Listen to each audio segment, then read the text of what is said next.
Bien, bonsoir chers collègues. Bienvenue à ce conseil municipal du 19 décembre 2024, le dernier conseil municipal de cette année 2024 qui a été riche en bien des choses. Voilà. Je vous propose qu'on procède à l'appel des conseillers. Stéphanie Courtieu. Présent. Jean-Pierre Manet. Présent. Nadine Aguenbar. Présente. Bernard Rougier. Présent. Céline Collet-Dufay, absente excusée. Jean-Pierre Perrier. Présent. Mireille Leju. Présent. Jacques Moutarde. Présent. Dominique Aupetit. Présente. Isabelle Dugot. Présente. Thierry Roger. Présent. Annick Bocula. Présente. Marie-Françoise Hayez, absente excusée. Joanne Picou. Présent. Romain Coignas, absent. Benjamin Bouquet a donné procuration à Nadine Aguenbar. André Berger. Présent. Marie-Antoinette Borderie. Présente. Jean-Luc Léger a donné procuration à Michel Gomy. Michel Gomy. Présent. Bernard Pradel, absent excusé. Procuration. Bernard Jaumier. Présent. Catherine Debens, absente excusée. Bien, merci. Je vous propose de désigner Joanne Picou comme secrétaire de séance. Y a-t-il des oppositions, des abstentions? Non, je vous remercie. Et je vous propose d'adopter le procès-verbal de la séance précédente, donc qui était le 4 novembre 2024. Bonsoir à tous. Alors, au cours de la séance du 4 novembre 2024, le conseil municipal a approuvé l'engagement partenarial entre la commune, le service de gestion comptable et la DDFIP. Approuvé le projet Embellir notre commune. Approuvé les protocoles de fin du contrat d'effermage du 29 juin 2017 pour l'exploitation par affermage des services des eaux potables et assainissement collectif entre la commune d'Aubusson et la compagnie des eaux et de l'Ozonie. Approuver l'avenant numéro 1 au contrat de concession de services publics de l'eau potable et l'assainissement collectif. Fixer le prix de l'eau potable et le montant de la référence assainissement pour l'année 2024-2025. S'est prononcé favorablement sur le transfert du bien de section parcelle ZA26 à la commune d'Aubusson. Approuver la conclusion d'un contrat de crédit bail immobilier avec l'entreprise MR1. Décider de recourir au contrat d'apprentissage. Adopter le règlement intérieur de la collectivité. Approuver la modification du tableau des effectifs. Approuver le remboursement du sinistre en date du 23 décembre 2015 à la caisse primaire d'assurance. Approuver le renouvellement de la convention des fournitures des repas des écoles municipales. Solliciter une subvention au titre des amendes de police. Solliciter une subvention au titre de la DETR 2025 pour le remplacement des chaudières des écoles et de la centrale de traitement de la maison des sports. Solliciter l'attribution d'une subvention dans le cadre de Boost-Ville pour le projet Coulée Verte, tranché allée Jean-Marie Couturier. Et autoriser Monsieur le maire ou son délégué à signer les documents utiles à l'exécution des présentes décisions. Merci. Bien, merci Joanne. Y a-t-il des observations sur ce compte rendu? Il y a juste, moi j'ai une petite modification, au préalable à la phrase d'introduction. Au préalable, donc, Monsieur le maire souhaite la bienvenue à Bernard Jaumier, nouveau conseiller municipal, suite à la démission d'Emmanuel Leleu et de Catherine Boursier. Il manque Catherine Boursier. Voilà. C'est ce que... Et Michel Gomy avait quelque chose à ajouter. Dans les propos de Jean-Luc Léger, page 16, dans la phrase « Il y a dans ce pays une maltraitance des collectivités qui vient d'être avérée avec les 5 milliards d'euros d'économies qui ont été annoncés sur le taux des collectivités et en réalité plus, si on compte notamment la fonte du vent vert. » Alors c'est du fond vert. Il faut espérer que ce ne sera pas du vent. Oui, une faute de frappe. Du fond vert et non pas du vent vert. Hein. C'est ça. Ok, pas d'autres observations? Non. Y a-t-il des oppositions? Y a-t-il des abstentions? C'est pas grave. Adopté, je vous remercie. Le point suivant. Adhésion à la convention de participation pour la protection sociale complémentaire, et je passe donc la parole à Nadine Aguenbach. Bonsoir, chers collègues. Je rappelle à l'Assemblée la délibération du Conseil municipal du 29 janvier 2024 concernant la réforme de la protection sociale complémentaire. À l'issue de la procédure de consultation par les centres de gestion de la région Nouvelle-Aquitaine, le centre de gestion de la Creuse a retenu la MNT, Mutuelle Nationale Territoriale Reliance, pour une durée de 6 ans à compter du 1er janvier 2025, et ce, après consultation de leur comité social territorial. Il revient à chaque agent de décider d'adhérer à titre individuel au contrat de groupe prévoyance. Il est proposé au conseil municipal d'adhérer à la convention de participation du CDG 23 et de définir le niveau de participation sur la base des critères suivants. 17 € pour les agents de catégorie C, 12 € pour les agents de catégorie B, 7 € pour les agents de catégorie A. Y a-t-il des questions? Pas de questions, je continue. Il est donc proposé au conseil municipal de décider d'adhérer à la convention de participation pour le risque prévoyance conclue entre le centre de gestion de la Creuse et le groupement MT Reliance à compter du 1er janvier 2025, d'accorder sa participation financière aux fonctionnaires titulaires et stagiaires, ainsi qu'aux agents contractuels de droit public et de droit privé de la collectivité en activité ayant adhéré au contrat attaché à la convention de participation portant sur le risque prévoyance, de fixer le niveau de participation financière de la collectivité par agent et par mois pour chaque agent qui aura adhéré au contrat découlant de la convention de participation et de la convention d'adhésion à compter du 1er janvier 2025 comme suit. 17 bruts pour les agents de catégorie C, 12 bruts pour les agents de catégorie B, 7 bruts pour les agents de catégorie A. D'autoriser Monsieur le maire à signer la convention d'adhésion à la convention de participation et tout acte en découlant. D'inscrire au budget primitif les crédits nécessaires au versement de la participation financière aux agents. Y a-t-il des abstentions? Des votes contre? Merci, adopté à l'unanimité. Merci Nadine. Pour le point suivant, je vais passer la parole à Mireille Lejeune qui va nous parler des ouvertures dominicales pour l'année 2025. Bonsoir. Donc, comme vous le savez, chaque année, je vous présente cette délibération concernant la dérogation au repos dominical des salariés pour 2025. Donc, la commune a reçu une demande de l'association des commerçants d'Aubusson et une autre demande du magasin Centracor. Donc, les dates qui sont proposées sont le 9 mars pour le déballage, le 13 juillet, les 14, 21 et 28 décembre. Est-ce que vous avez des questions? Pas de questions, je soumets au vote. Donc, y a-t-il des abstentions? Des votes contre d'abord. Des abstentions? Adopté, je vous remercie. Merci Mireille. Le point suivant, modification de la commission d'appel d'offres.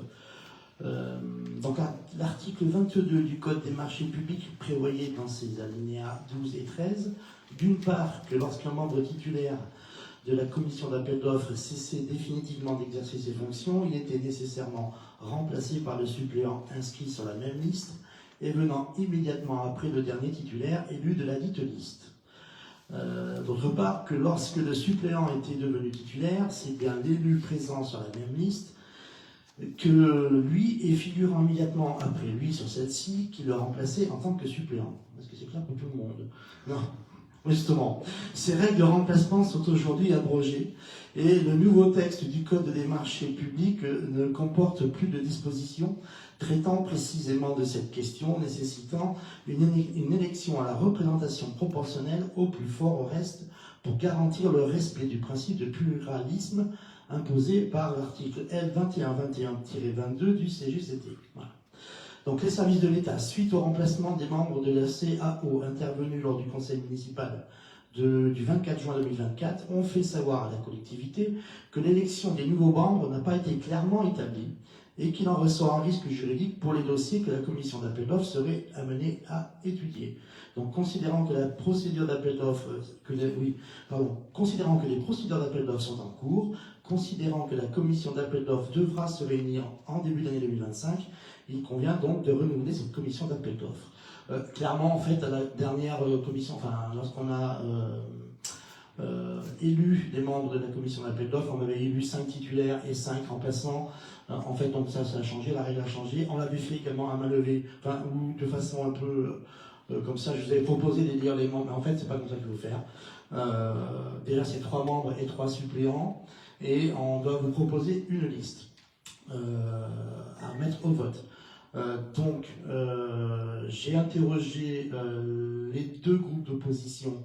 Catherine Debens ne propose pas de liste. Jean-Luc Léger, qui vous représente donc, serait d'accord pour qu'on monte une liste commune, enfin que vous intégriez notre liste. Donc, Jean-Pierre Lanné va nous proposer, va nous faire lecture de la liste qui sera donc proposée pour cette commission d'appel d'offres. Jean-Pierre, tu l'as pas sous les yeux, c'est moi qui l'ai. Non, je ne l'ai pas sous les yeux. Donc, la liste qui vous est proposée au titre des membres titulaires, donc Jean-Pierre Lanné et moi-même, Bernard Rougier et Michel Gomy, et en tant que membres suppléants, André Berger, Marie-Antoinette Bordery et Jean-Luc Léger. Voilà, pour la liste qui vous est proposée. C'était conforme à ce que... d'accord. Conforme à la rencontre, oui, qui avait été faite avec l'ensemble des membres du Conseil. Comme il n'y a qu'une seule liste, plutôt que de passer par une urne, je vous propose de voter à main levée. Est-ce que vous en êtes d'accord? Qu'on vote à main levée, plutôt qu'on procède à un vote via une urne. Donc on est d'accord, on procède à main levée pour adopter cette liste. Donc, la liste vient de vous énumérer Jean-Pierre Lanné. Y a-t-il des oppositions? Y a-t-il des abstentions? Adopté à l'unanimité, je vous remercie. Voilà. C'est mieux quand on lève la main, parce que comme ça on voit qu'on est d'accord. Comment? Quand on lève la main, on voit qu'on est d'accord. Ouais. Bien, je vous remercie. Le point suivant. Autorisation d'ester en justice. Affaire Le Saint contre la commune d'Aubusson. Donc, considérant qu'un tiers a introduit auprès du tribunal administratif de Limoges une requête pour excès de pouvoir, considérant que ce recours a été notifié à la ville d'Aubusson via la plateforme de téléprocédure télérecours, considérant qu'il y a lieu de désigner un avocat pour représenter et défendre les intérêts communaux dans cette affaire, il est demandé au conseil municipal de désigner Monsieur Maître Plat, avocat à Limoges, pour représenter et défendre les intérêts de la commune dans les instances pour l'affaire suivante. Donc le dossier, c'est donc Madame Le Saint contre la commune d'Aubusson au tribunal administratif de Limoges. Et la requête est la suivante. Donc requête contre le refus de communication de cet arrêté portant décision individuelle d'attribution du FUSC. Le FUSC, c'était le Fonds d'urgence solidarité communale. Voilà. Y a-t-il des questions à ce sujet-là?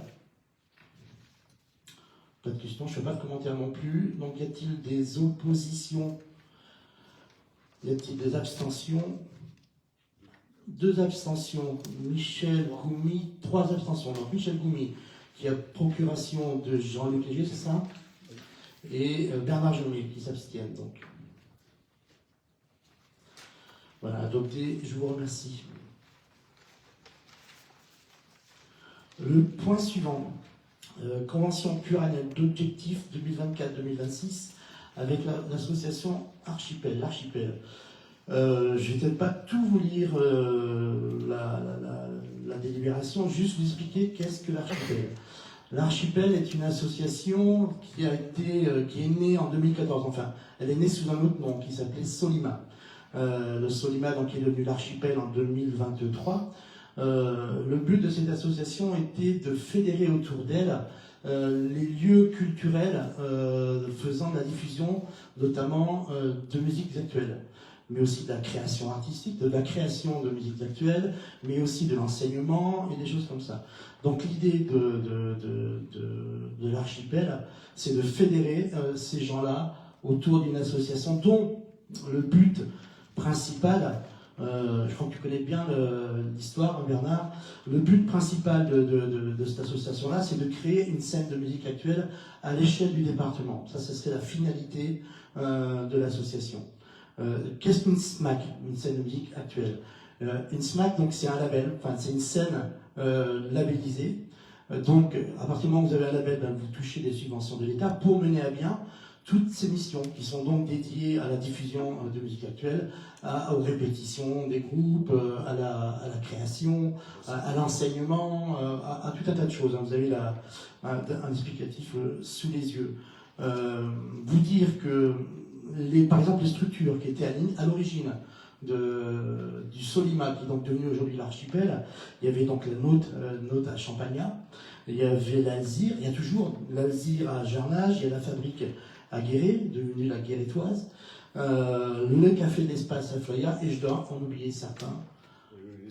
Le Lézard Vert. Prends le micro à Bernard, voilà. Vous dire qu'en France, il existe 85 SMAC, voilà. 2 départements n'ont pas de SMAC, la Creuse et la Haute-Vienne. Pourquoi faire une SMAC départementale plutôt qu'elle soit portée par une structure comme c'est le cas par exemple au Lendemain qui chante à Tulle, c'est donc un lieu qui porte le label, ou le 109 à Montluçon, ou la coopérative de mai pour ceux à qui ça parle à Clermont-Ferrand. Voilà. Là, ce sont des structures qui portent le label. À l'échelle du département, il n'y a pas de structure qui a suffisamment les reins ou les épaules suffisamment solides pour porter ce label seul. Par contre, il y a suffisamment de structures à l'échelle du département qui font la diffusion de musique actuelle, qui font également de la création et de l'enseignement et des choses comme ça. Donc l'idée, c'est de regrouper toutes ces structures au sein d'une association, et cette association-là pourrait porter donc ce label-là. Voilà. Est-ce que j'étais suffisamment clair? Sinon, vous avez la convention sous les yeux. Avez-vous des questions? Pas de questions? Peut-être Bernard, que toi tu as un petit mot à dire là-dessus, parce que toi, je crois que tu étais à la Note. J'ai été président de la Note C'est ça, ouais. Le temps de l'élaboration de ce projet. Donc oui, ce qu'on peut dire, c'est qu'effectivement, il y en a dans tous les départements, pas en Creuse. Et en Vienne non plus. Et en Vienne non plus. Et donc effectivement, on s'est battu là-dessus. On s'est battu avec un peu de difficulté du côté de la drague et tout ça, parce que l'idée qu'ils en avaient, c'était d'avoir un lieu unique. Et nous, ce qu'on se disait, c'est que, enfin, quand il y a des compétences sur l'ensemble du territoire et qu'il fallait pouvoir irriguer l'ensemble du territoire, c'était fort dommage qu'il y ait des gens qui passent à côté des possibilités de faire de la musique, etc. C'est ça qui était à l'origine de cette candidature collective et de cette SMAC, scène de musique actuelle, collective. Donc c'est en s'appuyant sur toutes ces structures réparties sur le département, on pensait mieux garantir l'accès à l'ensemble des Creusois à ce type de manifestations, ces apprentissages, etc. Donc voilà l'essentiel. Le fait de demander à Aubusson de participer à ça, c'est aussi prouver la reconnaissance et l'intérêt que les collectivités portent à ça. Vous avez pu voir dans le dossier qu'il y avait plusieurs communes qui étaient oui, alors je ne sais pas citer, pardon, je vais te couper effectivement. Donc il y a l'État, la région, Nouvelle-Aquitaine, le département de la Creuse, la communauté d'agglomération du Grand Guéret, la communauté de communes Creuse Sud-Ouest, Creuse Sud-Ouest, oui. La ville de Guéret, la commune de Jarnage, la commune de Flaya, la commune de Champagnat, la commune de Fursac, l'association des maires et des élus communaux et intercommunaux, donc la MAC 23, voilà. Et Aubusson aujourd'hui. Voilà. Et c'est une liste qui est non limitative, puisque à l'avenir, d'autres communes pourraient être amenées à rejoindre le dispositif. Par ailleurs, vous observerez qu'on ne demande pour l'instant rien à la commune en tant de financement ou quoi que ce soit. C'est essentiellement plus une manifestation d'intérêt, une manifestation de soutien à tout ça. La plupart des financements, vous en doutez bien, proviennent essentiellement de l'État et de la région Nouvelle-Aquitaine. Voilà. Avez-vous des questions? Non? Des questions, pas d'autres commentaires? Eh bien, écoutez, je vous propose de mettre ça au vote. Y a-t-il des oppositions? Y a-t-il des abstentions? Eh bien, écoutez, adopté à l'unanimité, je vous remercie. Merci Bernard. Le point suivant, la modification du règlement du service de l'eau. Le conseil municipal a approuvé le 3 juin 2024 les termes du contrat de concession de services publics et ses annexes, parmi lesquels le règlement de service que vous trouverez donc en annexe. Le délégataire nous a informé qu'il convient d'apporter des précisions au règlement pour anticiper les opérations de changement de compteur à intervenir notamment sur les immeubles ou ensembles immobiliers de logement. Donc ces précisions portent sur 2 points. La limite de responsabilité en l'absence de compteur général et l'obligation d'avoir des installations intérieures équipées pour la maintenance. Voilà, vous avez les modifications en rouge dans la délibération. Est-ce que c'est peut-être pas la peine que je vous les lise? Vous les avez sous les yeux, vous les avez lus attentivement avant de venir à ce conseil. Avez-vous des questions? Non? Oui, Michel Goumi. Non, simplement, entre les deux, il y a à la fois la modification sur le règlement Parle bien dans le micro, pardon. service de l'eau et sur l'assainissement. J'ai vu qu'il y avait pour l'assainissement, on passe de 0,28 à 0,30. Ah non, non, non, alors là on est pour l'instant sur le règlement. C'est la délibération suivante. Ouais, là on est sur la modification du règlement du service de l'eau. Hein. Là clairement en fait il s'agit, vous savez qu'on va remplacer, enfin on a signé, on a fait un appel d'offres pour remplacer les compteurs d'eau d'aujourd'hui par des compteurs communicants. Ces compteurs communicants donc, vont être déployés une fois que l'appel d'offres sera conclu. Et donc l'idée c'est d'adopter ce changement de règlement pour pouvoir faciliter l'intervention du remplacement de ces compteurs dans les immeubles collectifs, parce qu'il y a des immeubles collectifs où il y a un seul compteur à l'entrée du bâtiment. C'est pour ça qu'on en parle dans le premier point. Et il y a d'autres bâtiments collectifs où il y a des compteurs individuels, mais il n'y a pas possibilité de couper l'eau en amont. Donc c'est pour ça qu'il y a ces 2 modifications de règlement qui permettra donc de clarifier les choses pour Veolia et pour les utilisateurs. Voilà. Pas d'autres questions? Non, je vous propose donc d'y mettre au vote. Y a-t-il des oppositions à cette modification de règlement du service de l'eau? Pas d'opposition, des abstentions? Pas d'abstention, adopté à l'unanimité, je vous remercie. Et on y vient, Michel, sur la réforme des redevances de l'eau. Donc, 2 délibérations en une, enfin 2 tarifs à adopter. Donc, redevance consommation d'eau potable de la redevance pour performance des eaux d'eau potable. Donc, considérant que la redevance pour prélèvement sur la ressource en eau est maintenue, mais que les redevances pour pollution de l'eau d'origine domestique et modernisation des réseaux de collecte sont remplacées à compter du 1er janvier 2025, une redevance consommation d'eau potable sera donc mise en place, ainsi que 2 redevances pour performance des réseaux d'eau potable, d'une part de ces systèmes d'assainissement collectif, d'autre part concernant la redevance.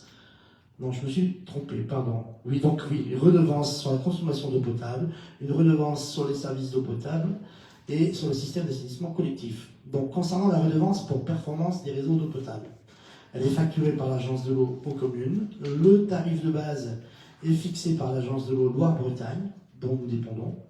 Le montant applicable est modulé en fonction de la performance des réseaux d'eau potable de la collectivité.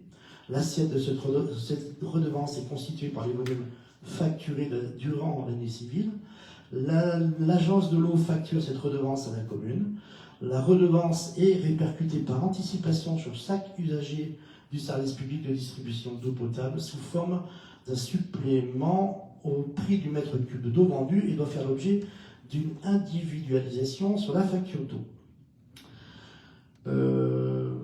Considérant que l'Agence de l'eau Loire-Bretagne a fixé le tarif de la redevance pour consommation d'eau à 33 centimes hors taxe par mètre cube pour l'année 2025, considérant que l'Agence de l'eau Loire-Bretagne a fixé le tarif de la redevance pour la performance des réseaux d'eau potable à 10 centimes hors taxe par mètre cube pour l'année 2025, considérant pour l'année 2025 le coefficient de modulation est fixé forfaitairement à 0,2, considérant qu'il convient de fixer le tarif de la contre-valeur pour la redevance pour la performance des réseaux d'eau potable, considérant qu'il appartient au délégataire de l'eau potable de facturer et d'encaisser auprès des usagers ces suppléments au prix du mètre cube d'eau vendu et de réserver à la commune la somme encaissée à ce titre dans le cadre du contrat de mandat d'encaissement, considérant que le supplément de prix redevance pour la performance des réseaux d'eau potable constitue un élément du prix du service public de l'eau potable, doit donc être assujetti à la TVA au taux réduit de 5,5,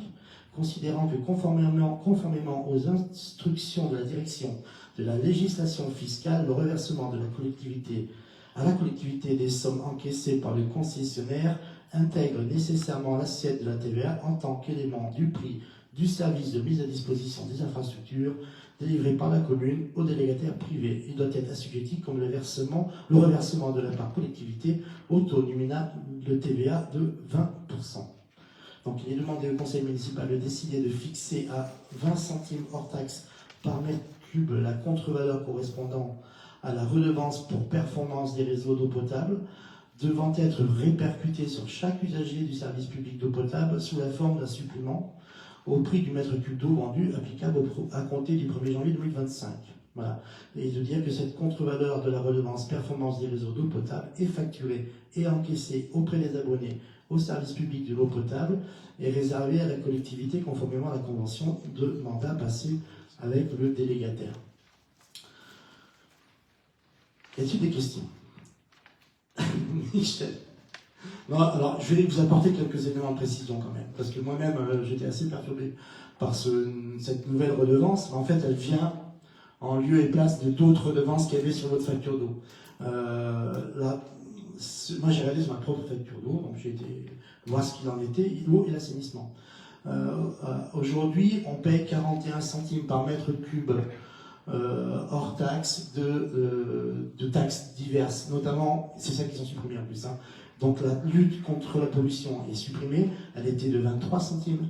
La modernisation du réseau de collecte est supprimée, elle était de 16 centimes. Et il y avait aussi la préservation des ressources, des ressources en eau qui était de 2 centimes, ce qui nous faisait un total de 41 centimes par mètre cube hors taxe de prélèvement. Avec ce nouveau tarif, donc là on va voter, si vous le voulez bien, les 20 centimes par mètre cube hors taxe concernant la performance des réseaux d'eau potable. La délibération suivante, ça concernera la redevance pour la performance des réseaux d'assainissement collectif, qui elle est de 30 centimes par mètre cube hors taxe. Ce qui nous amène à 50 centimes par mètre cube hors taxe. Soit effectivement une augmentation de 9 centimes par mètre cube hors taxe par an, ramené à 120 mètres cubes de facture moyenne, ça doit faire 10 euros d'augmentation sur l'année, grosso modo. Voilà. Non, c'était simplement donc Ouais. simplement un parallèle entre l'eau et l'assainissement, où je voyais un arrondi de 0,28 à 0,30 et de l'autre côté de 0,10 à 0,20. Je voulais connaître la raison. Ah, la raison, alors c'est pas moi qui l'ai. Je peux vous la trouver, la raison. En fait, on parle bien de. Effectivement, l'agence de l'eau, elle dit elle 0,28. Là où nous, on a 0,20. C'est ça ta question, en fait. Hein, ouais. Pourquoi 0,20? Parce qu'en fait, c'est des tarifs. C'est des modulations. Donc, il y a un calcul savant qui nous amène à ce tarif-là, en fait. Moi, je ne vous donnerai pas le calcul en question. Voilà. Donc, il vous est demandé donc de fixer à 20 centimes concernant donc la redevance pour la performance des réseaux d'eau potable. Y a-t-il d'autres questions, pardon, avant que je mette le vote? Non, juste éventuellement une petite précision. Hein. C'est bien ce qu'a dit Stéphane, c'est que ces redevances sont émises, enfin, sont demandées par les agences de l'eau. Donc, elles sont facturées à chaque usager. Elles sont versées à la commune qui le reverse intégralement à l'agence. Ces fonds ne rentrent pas dans la trésorerie de la collectivité. On fait juste boîte aux lettres, en fait, entre l'usager et l'agence de l'eau. Donc clairement, en plus on a enlevé donc des prélèvements et on a mis celui-ci à la place. Pour que chacun comprenne bien, hein, ces prélèvements, c'est pas pour... ils servent en fait à renouveler les réseaux d'eau ou les réseaux d'assainissement. Hein. Ils servent essentiellement à financer ces renouvellements de réseaux. Voilà. Ce qui paraît un peu bizarre, c'est ce reversement par tiers.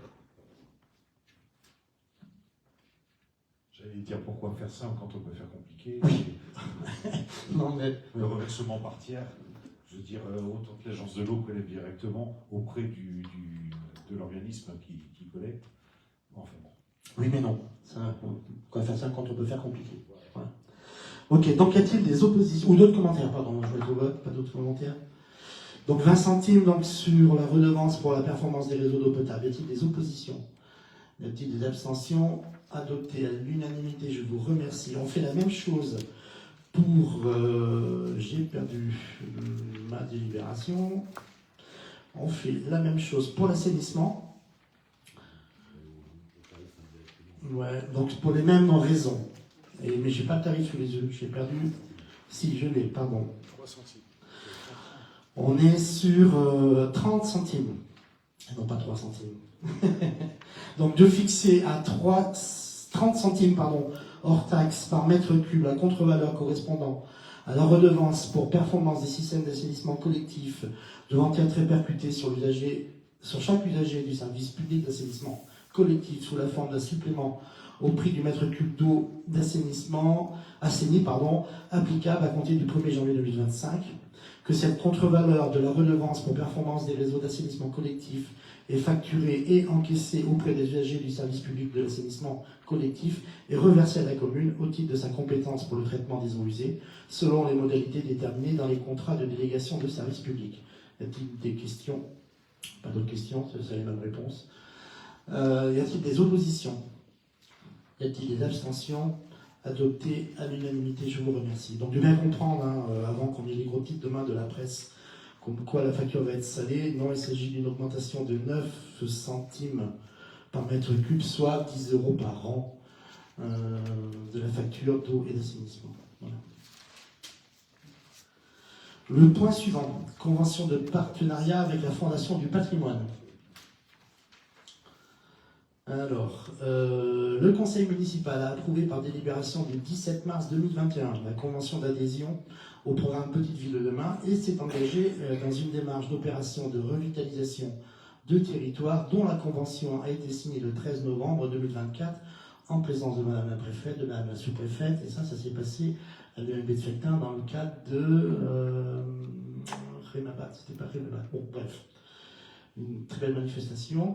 Il convient désormais d'adhérer à la Fondation du patrimoine, organisme national d'utilité publique qui a reçu pour mission de promouvoir la connaissance, la conservation et la mise en valeur du patrimoine bâti non protégé par l'État. En complément de l'adhésion, la Fondation du patrimoine propose de conventionner pour soutenir les projets de réhabilitation des propriétaires privés en attribuant une subvention. La convention précise que les engagements respectifs de la ville d'Aubusson et de la Fondation du patrimoine et organise les collaborations futures entre les parties par l'élaboration d'un programme annuel relatif à la restauration et la mise en valeur du patrimoine bâti de la commune. Donc les modalités de cette convention, donc elle est faite pour 1 an. L'action patrimoniale qui s'inscrit dans l'ORT et le programme PVD, l'adhésion est de 500 €. La mise à disposition d'une enveloppe financière de la commune de 5 000 €. Et l'interlocuteur référent sera donc notre chargé de mission PVD. Avez-vous des questions au sujet de cette convention de partenariat? Je peux vous en dire un peu plus si vous voulez. Donc l'idée, c'est que la commune d'Aubusson adhère à la Fondation du patrimoine et qu'elle verse également, qu'elle mette 5 000 € au panier et que la Fondation du patrimoine, elle, de son côté, vous allez me dire qu'est-ce qu'elle apporte. Elle va labelliser les porteurs de projets. Et cette labellisation-là va leur permettre d'obtenir 2% de prise en charge du coût des travaux de l'opération. Voilà. Est-ce que vous avez des questions? Oui, Michel. C'est uniquement pour le patrimoine privé. Et oui. Oui. Oui, effectivement, c'est mentionné dans le 2.1.1 de la Convention. C'est destiné à la restauration et à la sauvegarde d'éléments du patrimoine privé. Stéphane le disait, l'engagement pour la collectivité, c'est d'inscrire dans son budget une somme de 5 000 €. Cette somme de 5 000 € qui permettra d'apporter un soutien au privé qui vont se lancer dans une mission de restauration et de sauvegarde de leur patrimoine, aux côtés de la Fondation du patrimoine. Et donc ces 5 000 euros, ça veut dire en gros 5 projets par an, hein, à hauteur de 1 000 euros par projet. C'est en fait une première marche. Hein. Mais surtout, en fait, le plus que ça apporte, c'est surtout le label de la Fondation du patrimoine. Et ce sont les 2% du montant du projet. 2%, mine de rien, des fois, c'est pas négligeable. C'est toujours bon à prendre. Voilà. Ça fait partie du PAC, on va dire. Enfin, on a signé une ORT. Il y a tout un tas de mesures. Et bien, celle-ci, c'en est une supplémentaire à destination des propriétaires. ORT, ça veut dire quoi? Opération de revitalisation du territoire. Voilà. Y a-t-il d'autres questions? Non. Bon, écoutez, y a-t-il des oppositions? Y a-t-il des abstentions? Adopté à l'unanimité, je vous remercie. Le point suivant, location de salle, remise gracieuse. Oui, en effet. Donc, l'association Club Autocaravaning France Limousin a loué le hall polyvalent Petite Salle du 25 au 31 août 2024 pour organiser donc un rassemblement festif de 43 camping-caristes. Le montant total de la location a été fixé, conformément à la délibération des tarifs, en date du 7 décembre 2018, à 1 800 euros. Sauf que donc, le vendredi 30 août, entre 17h et 21h, s'est abattu sur la commune un violent orage et le hall polyvalent a été inondé par la toiture. Donc l'association n'a pas pu joindre les services techniques et a dû éponger l'eau avec le matériel en place, non adapté, et placer des seaux pour éviter la chute des participants sur le sol devenu très glissant. Les sanitaires étaient inondés, ainsi que le couloir menant aux toilettes et à la cuisine. La pluie tombait dans la petite salle, sur les tables préparées pour le repas de clôture. Donc le service traiteur a dû se faire à des conditions difficiles.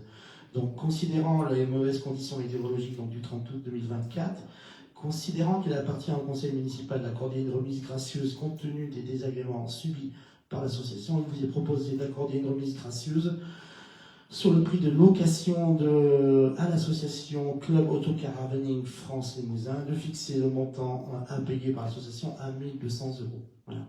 C'était vu, enfin, c'est ce qu'on a négocié ensemble. Alors là, effectivement, sur les 5 ou 6 jours qu'ils étaient là-bas, il y a eu cette journée-là qui a posé problème. Donc, voilà, donc il vous est proposé de... Bon, on voit qu'il est urgent d'intervenir sur le toit du hall polyvalent. C'est prévu pour 2025. C'est prévu. Bon, en tout cas, on a demandé la DETR et on attend le retour des services de l'État pour le montant municipal. Voilà. Après, alors, il pleut, le polyvalent, mais pas de cette façon-là. Là, clairement, il y a une gouttière qui s'est bouchée, il y a eu un ballon de foot qui a bouché une gouttière, donc ça a débordé. Enfin, voilà, ça a pris des proportions voilà, qui ne sont pas habituelles. Voilà. Donc, y a-t-il des oppositions? Non, des commentaires d'abord? Oui. Pas un commentaire, mais une question. La commune est bien assurée pour ce genre de dégâts? Oui, mais là justement, on parle de, on va pas faire, non, enfin, je sais même pas si ça vaut le coup d'être assuré, de faire intervenir la science là-dessus. Oui. Pardon, Myriam va peut-être nous faire un commentaire. Ça n'a rien à voir en fait, là c'est par rapport au coût. Oui, c'est pas un problème d'assurance en fait. Là, il La devait. délibération oui, mais ma question était justement savoir si effectivement on avait une assurance. Enfin, la commune normalement est assurée, l'assurance devrait prendre en charge des dégâts, y compris les dégâts de traiteurs qu'on a eu nos locataires. D'accord. En vrai, il n'y a pas eu de dégâts, enfin de gros dégâts. Il y a eu la manifestation a été très perturbée en fait. Voilà, ils ont dû se regrouper, enfin voilà, ailleurs, enfin déplacer les tables, voilà. Bon. Donc ils ont demandé un geste. Moi, je vous propose de faire ce geste-là. Voilà. En fait, sur les 1 800 euros, en fait, il y a 300 euros déjà de gratuité parce qu'il y a un jour gratuit dans les tarifs. Et donc, moi, je vous propose d'enlever en plus 300 euros en plus. Donc, une journée aussi. Et d'arriver donc à 1 200 euros. Je leur en ai parlé. Eux, ça leur convient. Donc, je vous demande d'acter cela. Voilà. Donc, y a-t-il des oppositions? Y a-t-il des abstentions? Adopté à l'unanimité, je vous remercie. Donc, oui, il est urgent de refaire le toit du hall polyvalent. Le point suivant, les demandes de subvention 2025. Donc, la première demande de subvention, c'est une nouvelle demande. qui concerne donc un projet d'aménagement de la mairie. Donc les services de la mairie se sont installés Esplanade Charles de Gaulle en novembre 2018. Si l'ensemble des bureaux a été aménagé pour les différents services, seul l'espace accueil du public n'a pas été repensé. Donc le projet vise à permettre de bien accueillir les usagers et de répondre à leurs besoins dans un espace dédié. Donc concrètement, il s'agit d'aménager l'accueil de la collectivité, donc un espace d'accueil du public, un espace état civil élection, un espace titre sécurisé. Donc il y aura une nouvelle banque d'accueil adaptée aux personnes à mobilité réduite, donc du mobilier, ainsi qu'on inclut également dans ce réaménagement le fameux tableau tactile, on en a déjà parlé. Vous savez, on affiche les arrêtés sur du papier, là ce serait un tableau tactile où tous les arrêtés seraient dessus, mais pas que les arrêtés. Voilà, la consultation pour les usagers de toute information utile et ou obligatoire de la collectivité. Et aussi, il y a une partie sécurité, donc on souhaite également mettre une caméra à l'entrée du bâtiment, dans le sas d'entrée de vidéoprotection qui va protéger le bâtiment. Pourquoi cette proposition-là? Parce que on s'est aperçu il est arrivé que des personnes se laissent enfermer dans le bâtiment, ce qui peut arriver.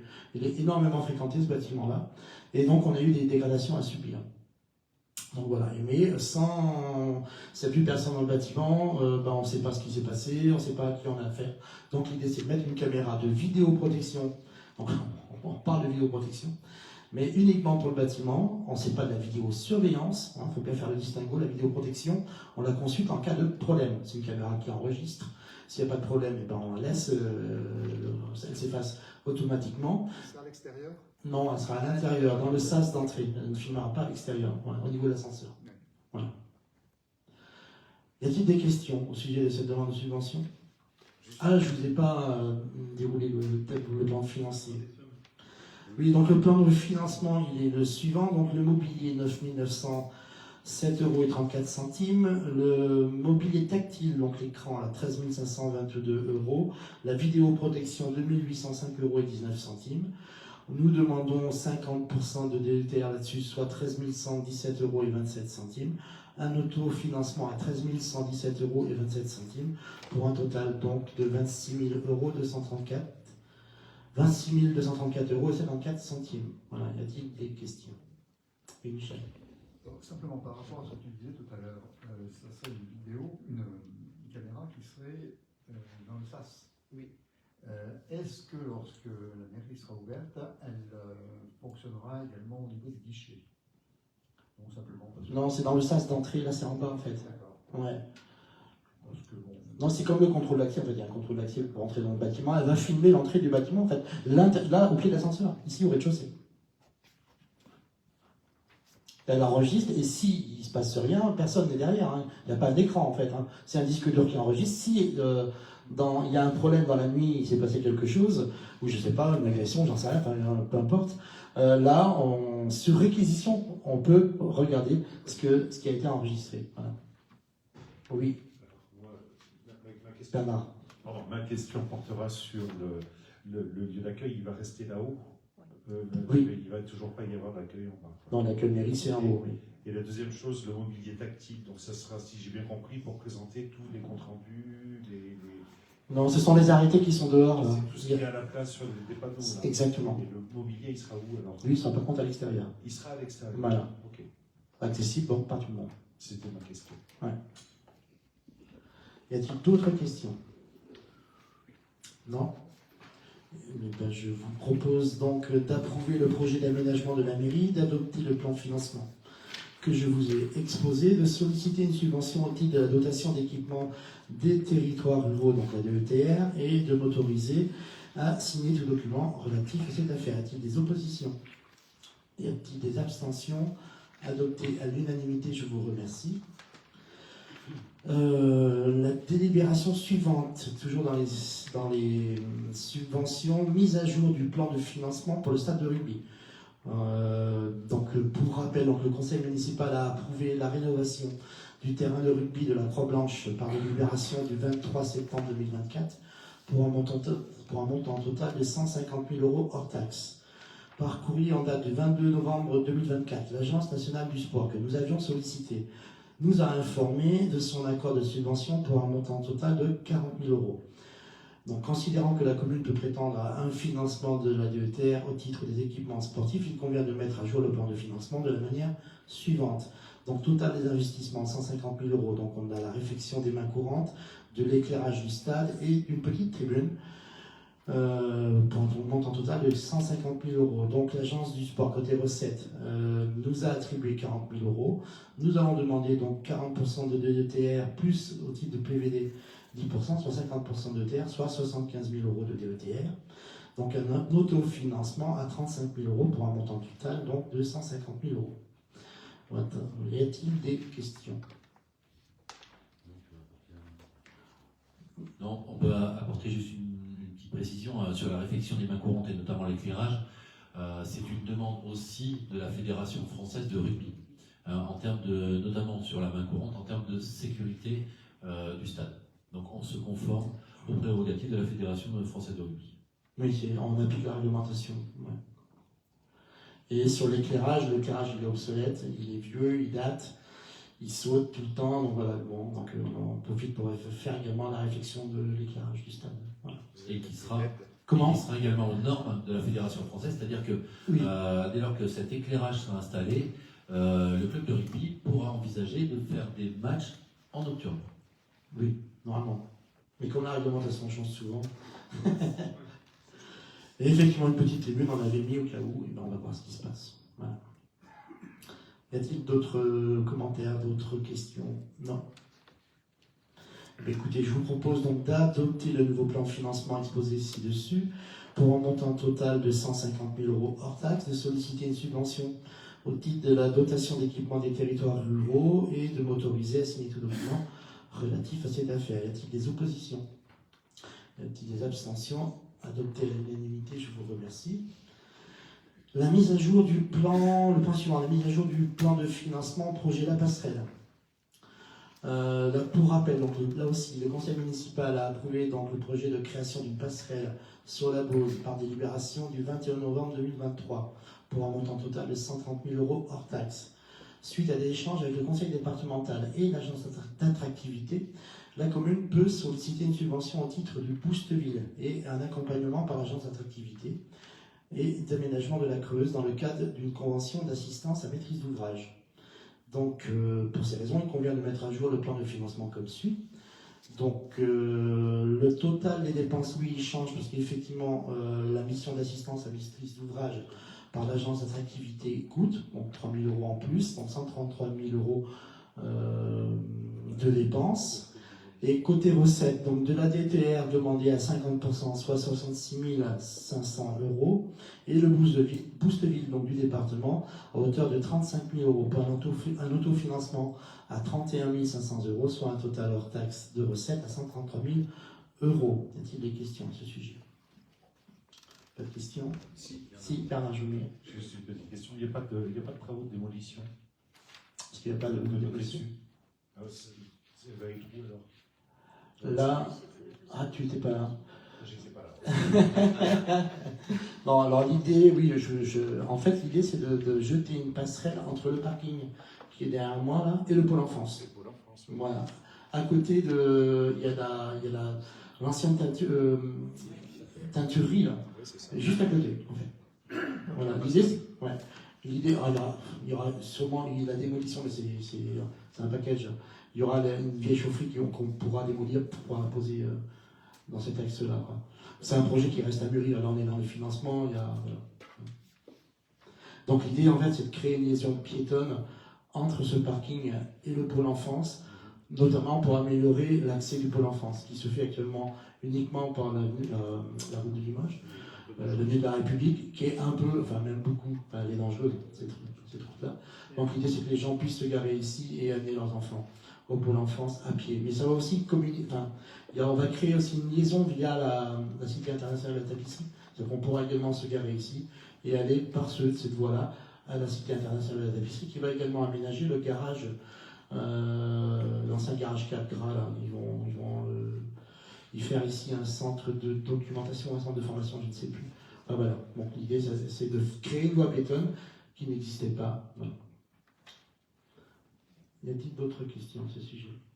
Non, pas de questions. Donc, je vous propose donc d'adopter le plan de financement, de demander une subvention de DETR, de demander une subvention au titre du Boost Ville et de m'autoriser à signer tout document relatif à cette demande. Y a-t-il des oppositions? Y a-t-il des abstentions? Adopté à l'unanimité, je vous remercie. Mise à jour également du plan de financement concernant l'esplanade Charles de Gaulle. Donc là aussi, le conseil municipal a approuvé le projet d'aménagement de l'esplanade Charles de Gaulle, donc c'est en lien en fait avec la passerelle, par délibération du 12 décembre 2023 pour un montant total de 714 409 € et 71 centimes. Par courrier en date du 4 novembre 2024, l'agence de l'eau Loire-Bretagne nous a informé de son accord de subvention pour un montant total de 292 964 € et 54 centimes. Donc la commune, pour mener à bien ce projet, souhaite rechercher également d'autres sources de financement. Donc considérant que la commune peut prétendre à un financement de la DETR au titre de la mise en valeur des bourgs, il convient de mettre à jour donc, le plan de financement de la manière suivante. Je ne vous détaille pas tout l'ensemble de la nature des travaux, mais on est sur un montant total donc, de 714 409 € et 71 centimes côté dépenses. Et donc, côté recettes, ce qui est acquis, donc le fonds vert, c'est un fonds vert géré par l'agence de l'eau. Ce n'est pas le fonds vert géré par l'État qui, lui, a fondu. C'était du vent. Donc, le fonds vert, donc, qui nous est attribué donc, par l'agence de l'eau Loire-Bretagne, 292 964 € et 54 centimes, ça c'est acquis. Et nous demandons donc de la DETR pour 275 000 €, donc un autofinancement de 146 445 € et 17 centimes pour un total des recettes donc de 714 409 € et 71 centimes. Avez-vous des questions au sujet de cette modification du plan de financement? Pas de questions? Pas de commentaires? Non. Là aussi, donc, ça a du sens avec la passerelle. On réaménagera. Enfin, d'abord la passerelle parce que il faut d'abord créer la liaison et ensuite, une fois que le projet sera mûr, de réaménager le parking. Heureusement qu'on a les subventions. Non, mais bien évidemment que s'il n'y avait pas de subvention, voilà. Mais lorsqu'il y a des subventions, il faut aller les chercher et c'est comme ça qu'on mène des projets. Oui, Bernard. Oui, j'étais pas là, mais je suppose que ça a été expliqué. Le système de contrôle d'accès et de gestion automatique du stationnement, de quoi s'agit-il? Ça concerne plutôt l'autre parking, effectivement. Ouais, voilà, en fait, c'est sur les moments du marché, en fait, pour que les véhicules ne rentrent pas à la veille. Donc, il y a une barrière et qui vous interdisent de rentrer. Vous pouvez sortir, mais vous ne pouvez plus rentrer. Vous voyez ce que je veux dire? Enfin, c'est ça, un contrôle d'accès. D'accord, 50 000 €. Ouais, mais c'est pas que ça, en fait. Si demain on décide de mettre ce parking-là en zone bleue par une raison bien précise, je sais pas, on pourrait le faire. Ça pourrait nous permettre de le faire.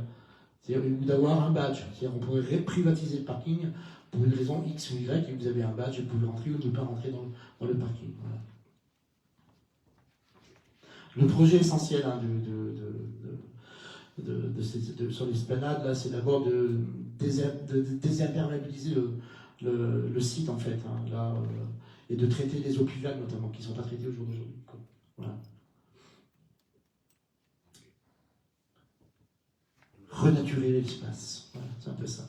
L'intervention de l'agence de l'eau. Comment? D'où l'intervention de l'agence de l'eau. Oui, ouais, voilà. D'autres questions, d'autres interrogations? Non?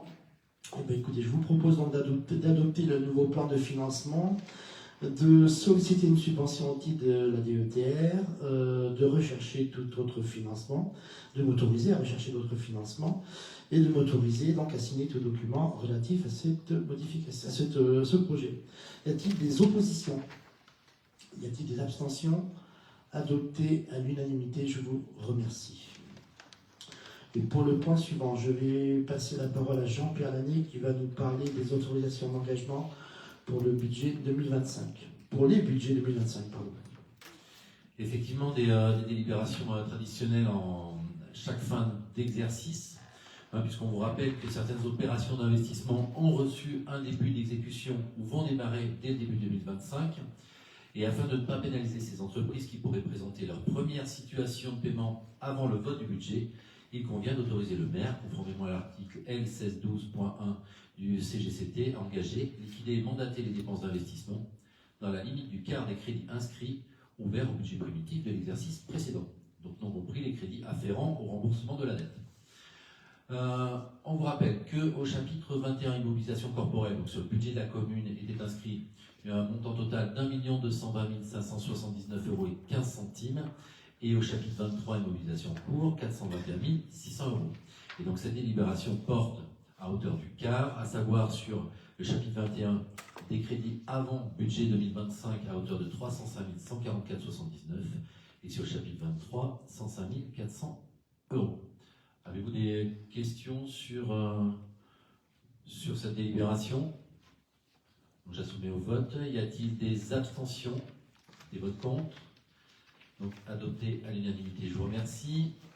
Même principe sur le budget annexe de l'eau. Sur le budget annexe, donc les crédits ouverts étaient au chapitre 21, immobilisation corporelle, un montant total de 18 133,46 et au chapitre 23, immobilisation en cours, un montant de 42 029,01. Donc la délibération porte sur le quart de ces crédits qui avaient été ouverts en 2024, à savoir au chapitre 21, 4 533,37 et pour le chapitre 23, 10 507,25. Vous n'avez pas de questions, donc pareil, je soumets au vote. Y a-t-il des oppositions, des abstentions? Adopté à l'unanimité, je vous remercie. Et enfin, même principe sur le budget annexe de l'assainissement. Les crédits ouverts au chapitre 23, immobilisation en cours, étaient au total de 266 778,80. Donc le quart des crédits se porte à 66 694,70. Donc je soumets également au vote. Y a-t-il des abstentions, des votes contre? Eh bien, je vous remercie.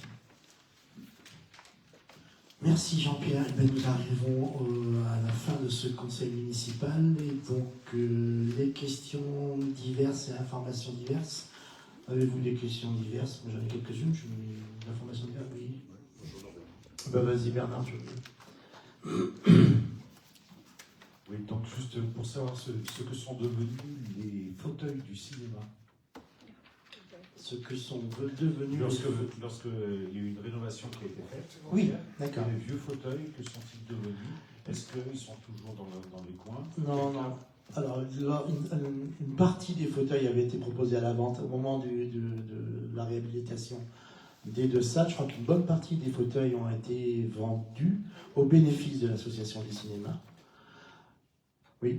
Parce que c'est Michel Collet qui m'a posé la question. De le savoir, parce que là, je ne me trompe pas, Myriam. C'est bien l'association qui les a vendus pour le compte de l'association. D'accord, ok. Voilà. Et ce qui n'a pas été vendu, c'est-à-dire que les fauteuils qui étaient trop dégradés sont partis à la dépote. Voilà. Je suis surpris de ta question. Moi aussi, je suis surpris de ta réponse du coup.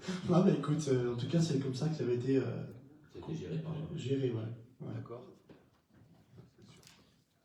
Michel? Au niveau santé, on parle tout le temps de déserts médicaux en France et un peu partout. Il arrive à Aubusson, il n'y a plus que 2 médecins qui exercent actuellement, 2 sont en maladie. Est-ce qu'on a des nouvelles des 2 médecins qui pourraient intégrer, je dirais bien pourraient intégrer, des locaux qui sont peut-être, je ne sais pas où ils en sont peut-être prêts à accueillir ces médecins? D'accord, donc tu parles du centre de santé médical mutualiste qu'on est en train d'aménager juste à côté.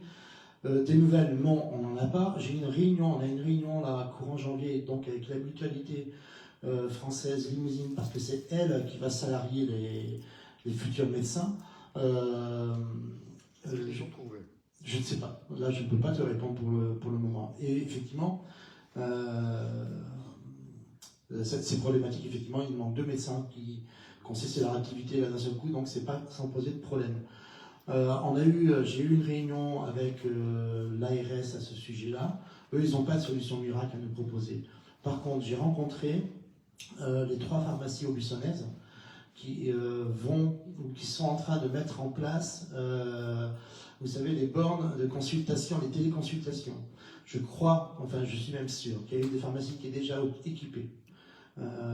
L'autre, ça ne saurait tarder si ce n'est déjà fait. La troisième, ça va être fait également. Voilà.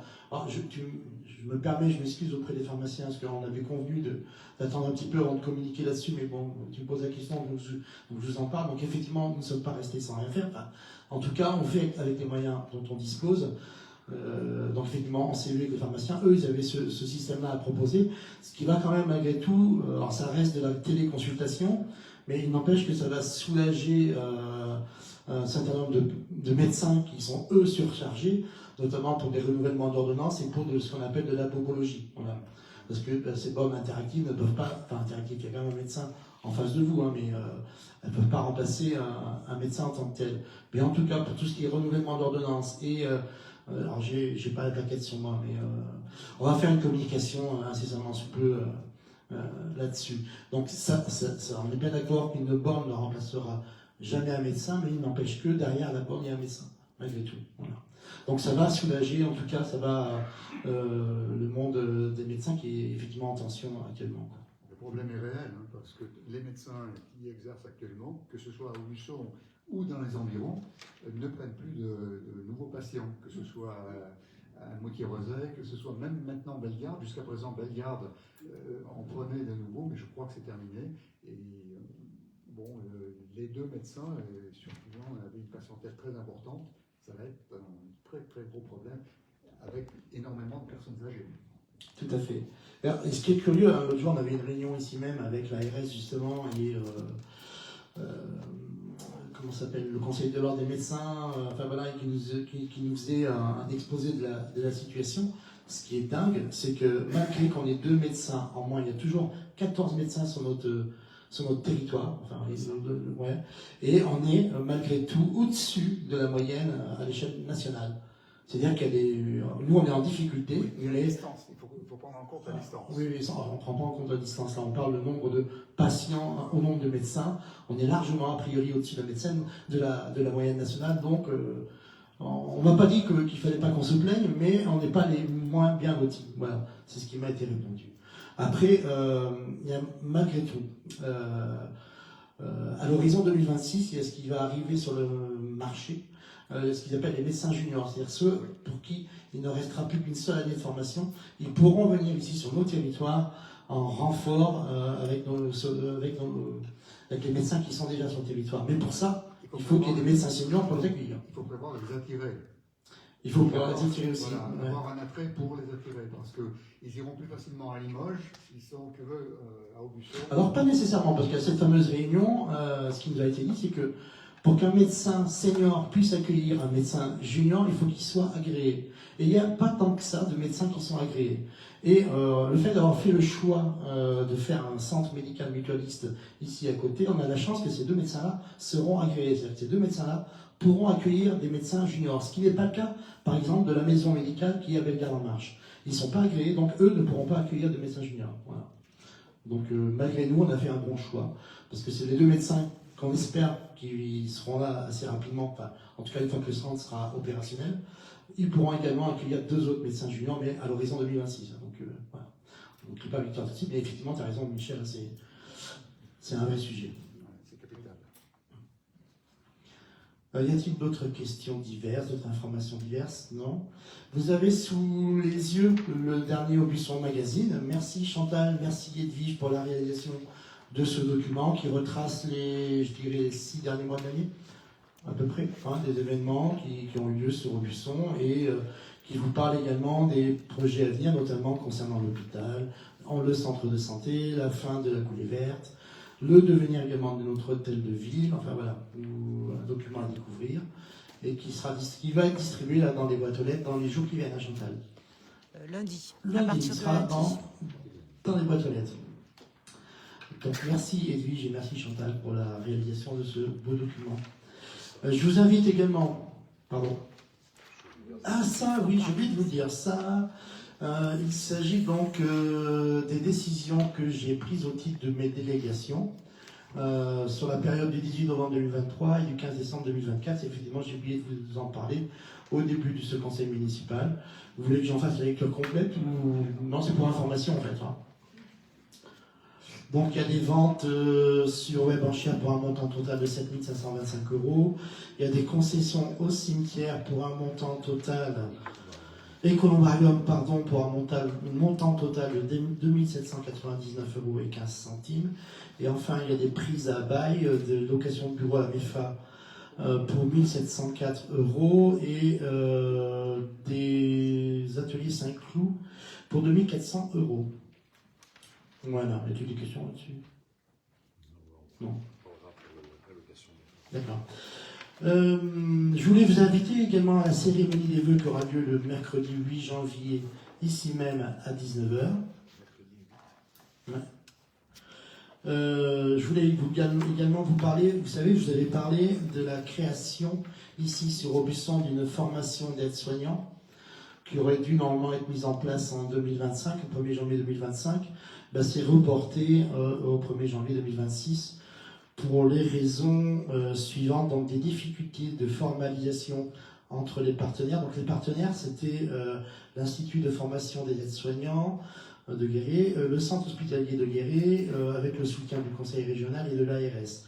Donc cette formation qui devait normalement débuter ici à Aubusson au 1er janvier 2025 est reportée au 1er janvier 2026, donc pour des raisons donc, de formalisation entre partenaires, notamment sur l'utilisation de locaux, la répartition des responsabilités et des heures d'enseignement. Donc il faut qu'ils se mettent vraiment d'accord pour que cette formation puisse se mettre en place. Mais on a bon espoir que cette formation se mette en place au 1er janvier 2026. Voilà. Autre point d'information, oui, le banquet des aînés qui aura lieu le dimanche 26 janvier au hall polyvalent à 12 h. Attention, l'inscription est obligatoire, c'est pour les plus de 60 ans. Hein. L'inscription est obligatoire auprès du CCAS de la commune.